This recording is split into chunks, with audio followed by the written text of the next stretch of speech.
Imagine Ukraine 4 years ago. After the revolution on Maidan, everyone was fascinated by the country. But actually, country as such did not exist. According to the new powers, there were only 6,000 soldiers ready to defend the country. First awoke Dnipro, city of 1 million people. Exactly there, first voluntary battalions, Dnipro 1st and Dnipro 2nd, were formed. One by one, they started to liberate the cities from the Russian-supported enemy. It all ended on August 29th, when Ukraine suffered its biggest military loss during the war. Today, people are still quite unwilling to talk about it. To find answers to many painful questions, let's head to Dnipro. I often compare our city to the phoenix bird. Our city was often reborn from the ashes. Most of the volunteers were from the Dnipropetrovsk region. The scariest moment was the Ilovaisk corridor. Orban wanted to get fame. How large is the network of agents of influence? It's very difficult to say. Sometimes it seems to me that there are more enemies here than at war.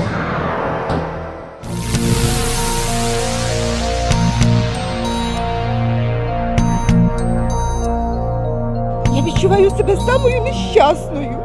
Я не знаю, як треба було мені зробити, що я зробила такого, що в мене Бог забрав саме найдорожче.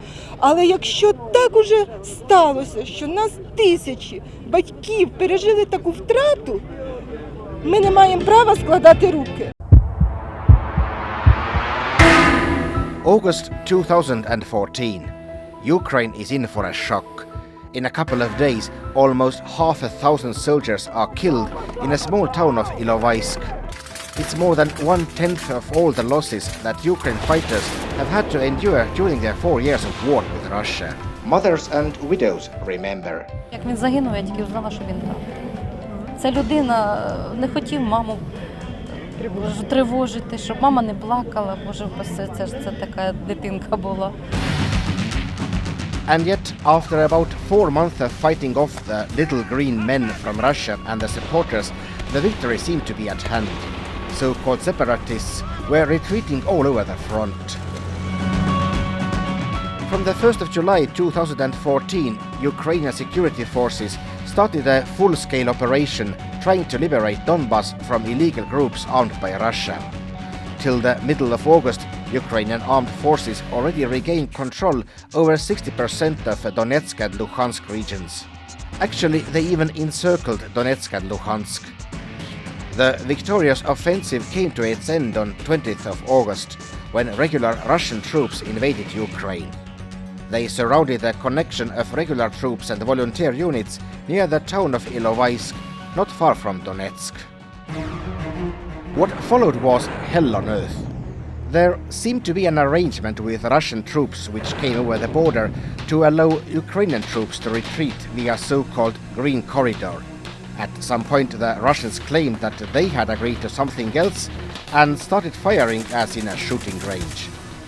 Green Corridor became the last green mile, road to death. Officially, almost 400 fighters, 1/3 of those who entered Ilovaisk, were killed. Самый страшный момент, наверное, конечно, это Иловайский коридор, через который я прошел, тоже получил ранения. Конечно, видеть смерть своих побратимов, притом так подло, конечно, расстреливали. Я получил ранение в позвоночник около 10 часов утра. Пришел в себя около 2 часов дня. И далее у меня был болевой шок, я не мог ногами вообще двигать. Пополз в сторону села. К вечеру я дополз до села, и на утро меня уже нашел Красный Крест. This was the moment when Ukrainians really understood with whom they were dealing. И тех, кого не успел собрать Красный Крест, они все погибли. Не все были убиты россиянами. Yet a couple of months before it was all so different. Those who burned to death in their armed vehicles, whose hair was cut off in captivity, or who managed to crawl to safety under cover of sunflowers, had worked before as teachers, bakers and car drivers, they were normal people on their everyday lives. Altogether, 32 volunteer fighting units were formed, consisting of 7,000 fighters. They came from all over Ukraine, but most of them were from Dnipro. At that moment called Dnipropetrovsk, the city was the third largest in Ukraine, only 200 kilometers away from war and 250 kilometers from Ilovaisk. Now Dnipro is officially considered to be a frontline city. This city, not very frequently visited by tourists, can be called the outpost of the whole Western civilization. Welcome to the point where, though 200 kilometers from frontline, the war was stopped. But how sure is this victory? Let's first head to the foot soldiers. Найбільше добровольців було з Дніпропетровської області є, найбільше мобілізованих, призваних і зараз по контракту саме з Дніпропетровської області. І це саме є свідчення патріотизму, не просто повтором якихось гасел, бо всі ми гасла говоримо прекрасно, і сказати «Слава Україні» дуже легко. А от віддати життя за Україну – це нелегко. Among the Dnipro volunteers it was and is all clear. They fight for their homeland. Наверное, во время боя места для страха нет. Страх проявляется, наверное, только перед или после боя. Во время боя это только там какие-то, скажем так, инстинкт выживания какой-то, там правильные действия, обдуманные, потому что для страха там не остается места. And now, let's look a bit deeper. Today this, frequently called the fifth column, is keeping a low profile. No one we meet dares to complain openly, but when we visit the Veterano Pizza, eating place opened by former soldiers, the darker side shows itself. You can feel war in Dnipro in small details. The first Veterano Pizza place, for example, was burnt down. This black sign is a memory of that. And just as the sign, everything else is here real, like those bullet cartridges from which the coat of arms of Ukraine is created. And all the insignia on the wall have seen real battle. Треба зрозуміти, де внутрішній ворог, який маскується під українця, да? Тобто під нашого політика. Це теж досить складно наразі, тому що якщо ми побачимо політичні борди і рекламу, зараз всі щирі українці у нас, політики. Навіть які стояли з колорадськими ленточками та російськими флагами ще якісь 4 роки тому. Здесь изнутри тоже идет какая-то война непонятная, оккупация, и иногда кажется, что здесь врагов намного больше, чем там на фронте. Дніпро, на жаль, от якщо на початок Майдану він підтримав досить дієво, там 30%, ну це досить багато для, скажімо так, зросійщеного міста, 30%. На сьогоднішній день Дніпро, він має баланс такий, 50 на 50 десь приблизно, але є 20%, які проросійські, які чітко дивляться в сторону Кремля, і які, вони навіть дивляться не в сторону Кремля, вони дивляться в минуле Радянського Союзу. So it happened that after Maidan, it was not sure at all that Dnipro will stay an Ukrainian city. The Russian flag was hoisted on the town hall building. A moment more, and history could have gone otherwise. Current leaders of the city claim proudly that their tactics worked, that they hired some criminals who literally killed 10 or more separatists, and that was enough to work. There are 3 persons who wrote themselves big into history. Billionaire Ihor Kolomoisky, who later served as a governor of Dnipropetrovsk region before being sacked by President Petro Poroshenko. Also there is current mayor Boris Filatov and his friend Gennady Korvan. History is written by victors. Я часто сравниваю наш город с птицей Феникс. Наш город очень часто возрождался из пепла. И последняя эта история повторилась в 2014 году. Никто не верил, что Днепр, днепряне, мы все с вами здесь присутствующие, остановим Новороссию. Но именно здесь планы империи сломали свои зубы. Ihor Kolomoisky is an Ukrainian oligarch. From 2014 to 15, the governor of Dnipropetrovsk region, sacked after falling out with President Petro Poroshenko, accused by the Ukrainian authorities of fraud and causing damage in the amount of $5.5 billion. Gennady Korban is an Ukrainian businessman. From 2014 to 2015, deputy governor of Dnipropetrovsk region. He was accused by Ukrainian law enforcement agencies of kidnapping people and stealing charitable funds raised to help Ukrainian soldiers. On 23rd of March 2016, Gennady Korban was already put on probation to 1.5 years in prison for the abduction of a deputy of the Verkhovna Rada of Ukraine, former chairman of the State Agency of Land Resources, Serhiy Rudyk. It's Article 349 of the Criminal Code of Ukraine. Boris Filatov is a Ukrainian businessman, journalist and blogger. From 2014 to 2015, deputy governor of Dnipropetrovsk region. Now the mayor of Dnipro. Під кінець революції повернулися із Ізраїля троє наших місцевих діячів. Це теперішній наш міський голова Філатов, його радник Корбан, і тоді вони ще були друзями, Олійник. Вони приїхали з Ізраїля, де вони переховувалися від переслідування режиму Януковича. Вони прибули сюди і зразу разом з Коломойським вони почали тут організовувати оборону міста. Але десь вже в 2015 році вони чомусь вирішили, що вони самостійно врятували місто. By Western media reports, Kolomoisky built up a real private army, spending $10 million a month and amassing together with Korban a reserve of 20,000 fighters. But some locals feel insulted, saying it was actually them who kept Dnipro Ukrainian. Мене тоді через доньку попереджали, там донька якось прийшла в сльозах і каже: тату, мене попередили, там, що тебе повісять рівно через тиждень там, чи через 2 тижні тебе повісять на центральній площі Дніпра у зв'язку з тим, що ти там підтримав Майдан.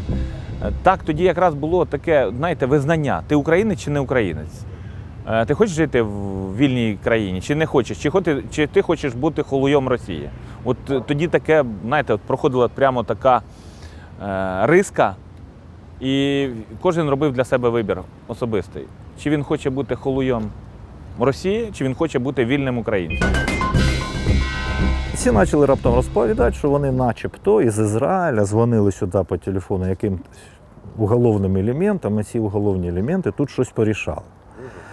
Що в мене, наприклад, тоді викликало обурення, я там теж висловився на цю тему, що, ребята, ви не забагато на себе берете. От. А по-друге, це ж, виходить, ви принижуєте нас і заперечуєте нашу участь у цьому всьому. And worst of all, was the spark of patriotism used for ill means, for mere vanity? Just siinä valitsuse huoneessa julistettiin valmis plaanit. Exactly here, plans were drawn to attack Ilovaisk. There was enough of material. Young men, often without any military training, were full of patriotism and felt it's their duty to go and defend Ukraine. It became one of the biggest catastrophes in current war. Now, 4 years later, people are still asking what happened and who's the guilty one. Корбану захотілося своє ім'я підняти. Я так розумію це все. Він зібрав усіх командирів Добробаті, оскільки фінансування їх йшло із Фонду оборони країни, він почав їх шантажувати, примушувати йти в бій, в Іловайськ. I think that such an influence was present. I do not have any concrete proof, but I believe that there are authorities who must have some information. Viktor Muzhenko, chief of the General Staff of the Armed Forces of Ukraine, posted on social media. It's easy to light a fire in a patriot. Estonian politician Silver Meikar spent 4 months on both sides on the front in the beginning of the war. He understands why the Grim Reaper cut especially bloodily among the volunteers. Kes olid olemas need vabatahtlikud pataljonid kuidagi kokku pandud kuskil nende sõprade, meedia, avalikkuse suure toetusega, tulnud sinna kohale, siis nemad olid ikkagi sellised, kohe lahingusse, võtame tagasi kõik asjad ja meie võidame. Ja muidugi teistpidi siiski ka kõrvaltvaatus võiks öelda, et ka siis oli armeel oluliselt suurem professionaalsus, oluliselt suurem ettevaatlikkus kui nendel vabatahtlikel pataljonidel, mida me näeme kas või mitmetes lahingutes, kokkupõrgetes, kus justkui rohkem hukkunuid oli nendest hulljulgete seas, kes läksid sellises suures patriotismis lahingutes. Добровольческие подразделения не имели тяжелого вооружения. Они находились на штате у Министерства внутренних дел, и они не предназначались для ведения серьезных боев. Все-таки основное их предназначение – это была зачистка уже освобожденных территорий от остаточных банд террористов.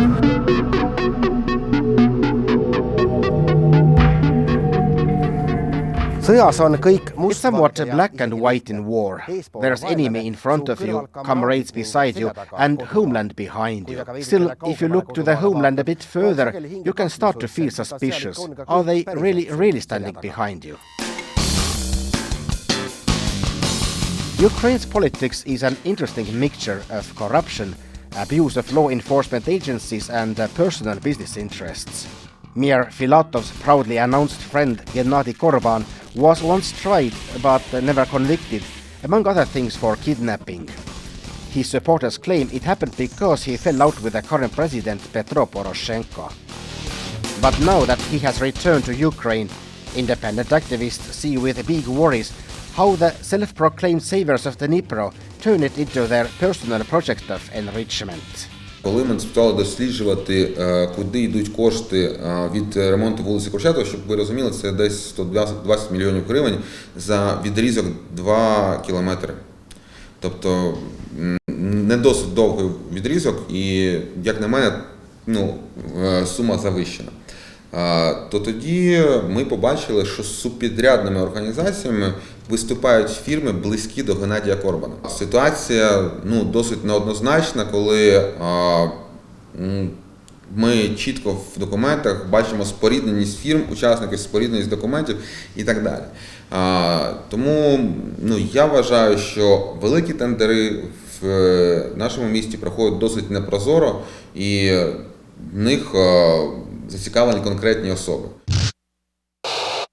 Now, two criminal proceedings against Gennady Korban have been opened.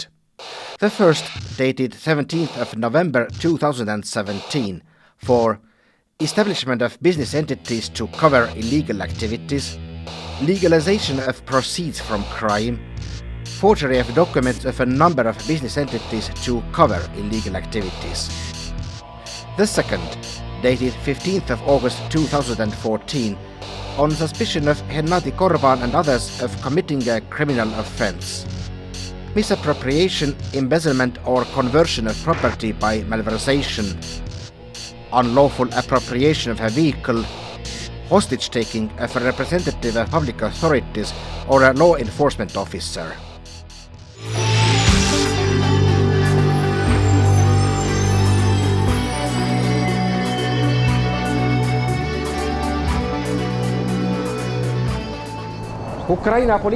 Ukrainian politics is a strange mixture of patriotism and corruption and weird ties between people. We all understand that while doing good to your country, one might be tempted to do good to your wallet as well.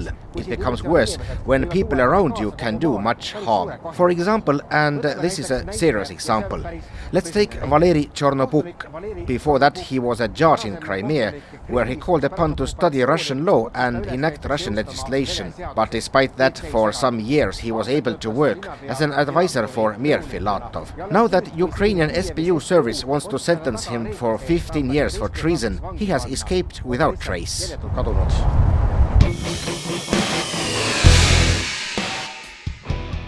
Він, власне, сприяв Росії в захопленні влади, тобто проводив навчання суддів, закликав їх вивчати російське законодавство і так далі, але потім виїхав з окупованої території в Криму, невідомо які мотиви там були, і робив вигляд, а можливо і дійсно був, що він військовослужбовець.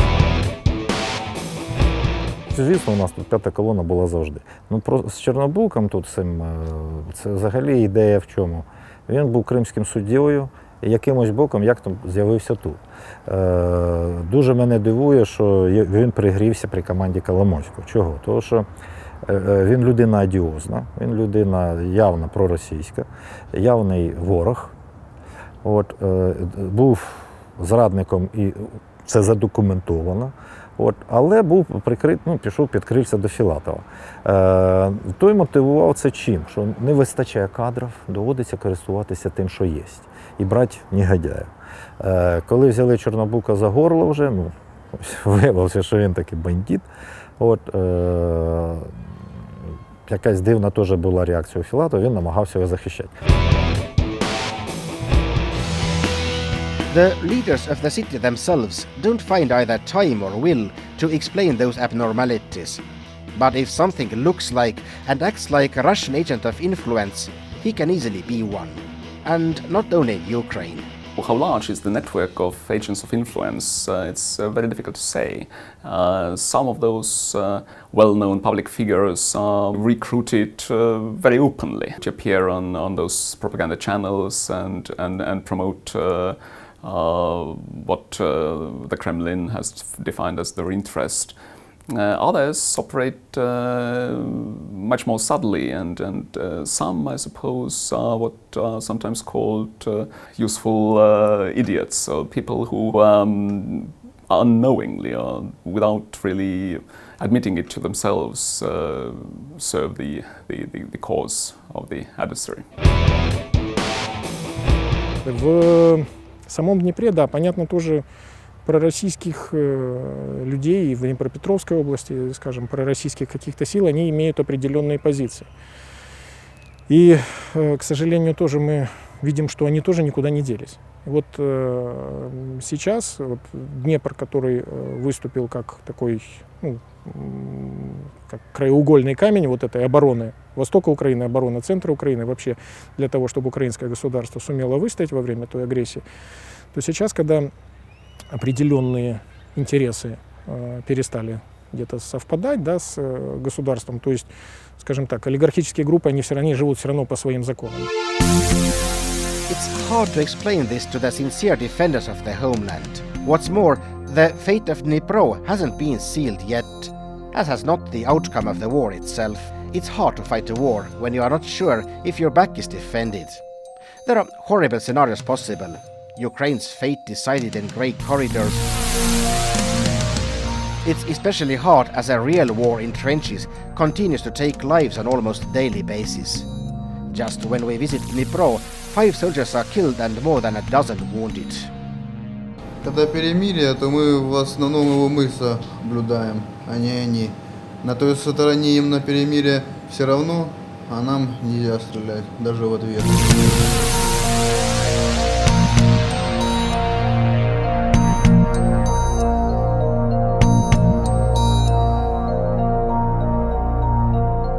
Ukrainlased ütlevad, et nende Ukrainians say they have no unknown soldiers, that everyone is remembered. But look at the scope of the war. Here at Mihailovsky Zbor in Kiev there are pictures of more than 3,000 fallen soldiers. And there's no more room. The wall will soon be completely filled. Lihtsalt saab täis.